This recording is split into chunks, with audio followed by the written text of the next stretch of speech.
Next up, we have a few items for Mr. Lozana. Dr. Swift, would you like to introduce the item? Thank you, Mr. Lozana. I did want to just point out that this is a continuance of our ongoing work to install solar installations across our district. This is the sixth project. Mr. Lozana has shared the tremendous savings on our use of resources directly in alignment with our commitment to environmental sustainability. So I just appreciate the work of Mr. Lozana and his team to keep us focused. Certainly, we have to do this following having a roof that is fairly new and in fairly good condition. So that is informing how he moves through this process. So Mr. Lozana, take us through this exciting solar installation. Excellent. Thank you. It's great that the board and our community are supportive of these projects.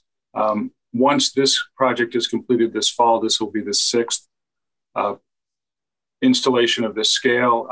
The equivalence, if you will, on an annual basis, this will offset the electricity equivalent to 160 average homes, or another way of thinking that is every year this will displace the need to burn 850,000 pounds of coal with these six systems.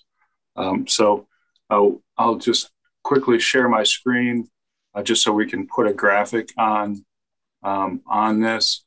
You'll see here the picture of the proposed array at Bryant. In this image, the entryway is to the top of the drawing here. You can see the circle drive just in the upper corner. Here's the main entrance, and you'll see the solar around on the roof in various locations with appropriate setbacks around the perimeter for safety. There are setbacks around the perimeter so that workers don't need to be too close to the edge. There's also setbacks around mechanical equipment, such as this air handling unit, so that these solar panels are not, the adjacent solar panels are not impacted too much by shading. So that's sort of the general layout. And the board will remember you did approve replacing the majority of this roof earlier this season. So we will be replacing the roof first, and then we'll be installing the solar array on the newly installed roof membrane. So that way we have our roof warranty in place, and we have a new roof, and we have a strong assurance that we won't have to say move the solar to patch the roof and that kind of a thing. So we issued a request for proposals and received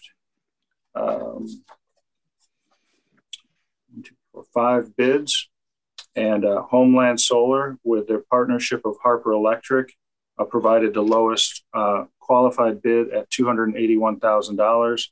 We are recommending a 10% contingency or an additional $28,000 to account for unforeseen circumstances, for a total award of $309,000 for this project. And I'm happy to answer any questions. Thank you, trustees. Any questions? All right, that was easy. Well, seeing no questions, thank you very much. I guess we can move to the construction management for the 2019 bond program and sinking bond projects. Very good. Thank you, President Johnson. I'll just hand this directly to Mr. Lozana. We did review these in bond committee. I misspoke when I said finance. Thank you for helping me with that. Mr. Lozana. Thank you, Dr. Swift. If we were to put a tagline to what this year of the bond program has been, it's launching our first projects into the bond program, but it's building the team. And construction management services are a critical component in our success in this bond program. And so we issued a request for proposals for construction management services. We received 13 proposals. There was a high level of interest in this opportunity. And based on our review of their qualifications, references, fee proposal, interviews, we are recommending continuing our relationship with McCarthy Smith of Farmington Hills, who currently does construction management for us, and then adding 2 additional companies, Clark Construction Company of Lansing, Michigan, and KEO Associates of Detroit, Michigan.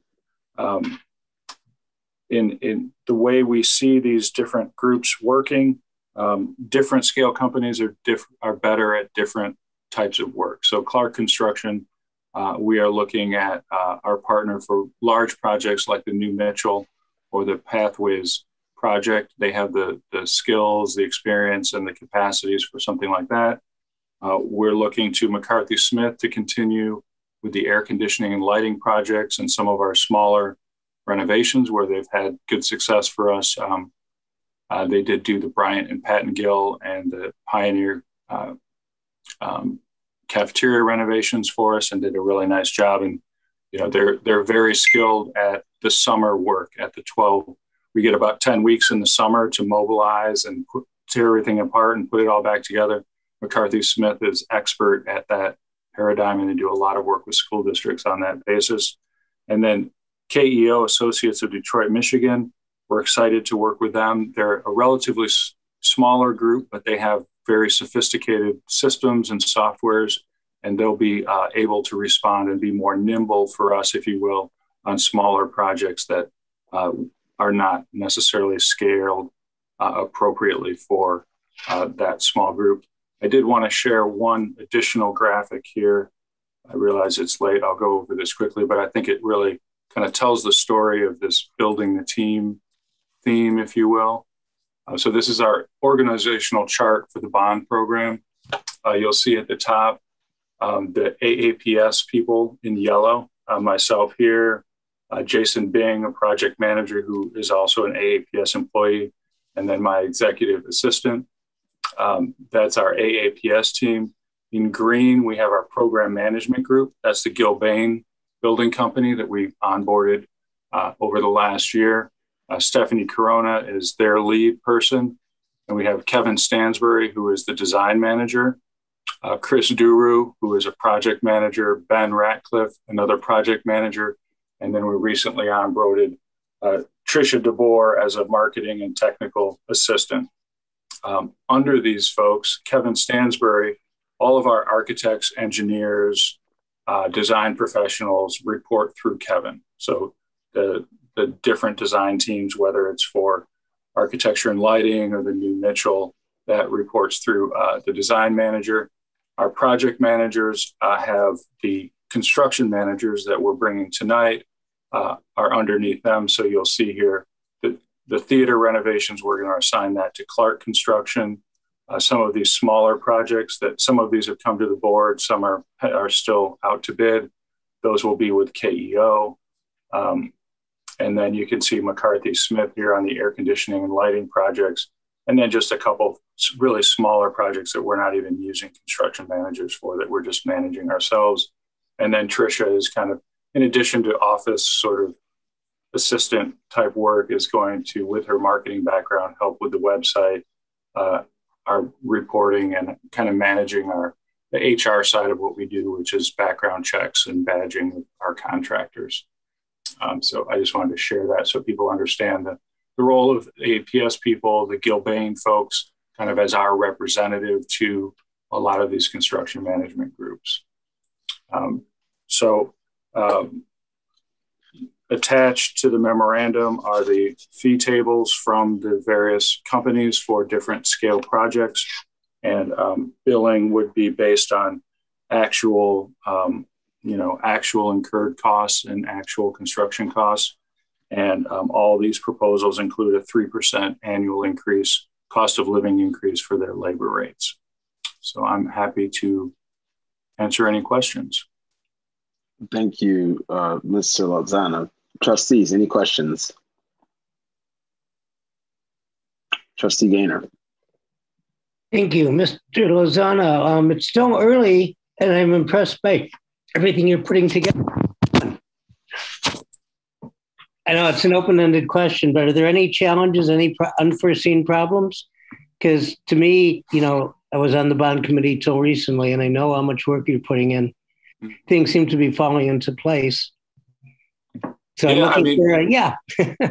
I mean, so far so good. I mean, there's always hiccups. You know, I mean, there's always that thing once you take the ceiling down that you didn't really expect. But you know, that's why we have contingencies in a lot of our contracts.